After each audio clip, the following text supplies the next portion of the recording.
You've heard of the D-Day landings during World War II, but do you actually know what happened? Well, here's a few facts about one of the most important invasions in history.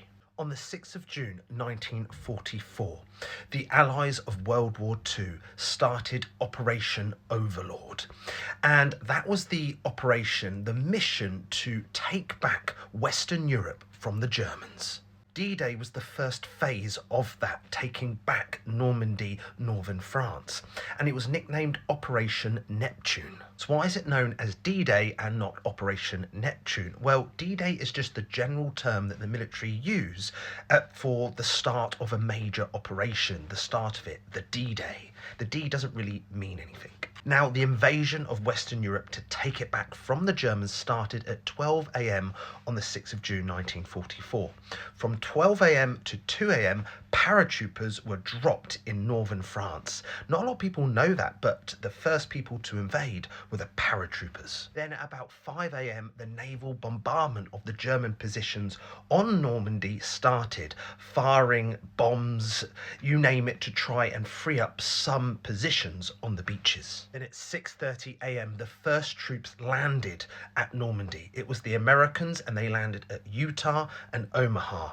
Then at 7:30, the second wave hit the British and Canadian troops at beaches Gold, Juno and Sword. Then throughout the day, there was insane, intense fighting between the Allies and the Germans. The Allies were able to take the beaches of Normandy in the first day. Utah and Omaha were taken by lunchtime, early afternoon. Gold, Juno and Sword, late afternoon, evening. But the beaches were secure. Here are the numbers. 156,000 troops landed on D-Day, 5,000 ships involved, 11,000 aircraft, 23,000 paratroopers dropped into Normandy behind enemy lines. Don't think a lot of people realise just how many paratroopers were involved. For casualties on the day itself, around 10,000 Allied casualties, 4,000 plus of those casualties killed, and the German casualties were anywhere from 4 to about 9,000. This was such a turning point in World War II. It gave the Allies a foothold into Western Germany, relieving some of the pressure from the Soviet Union on the Eastern Front.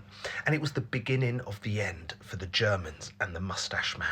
And when he gets to heaven, to St. Peter he will tell, "One more soldier reporting, sir. I've served my time in hell."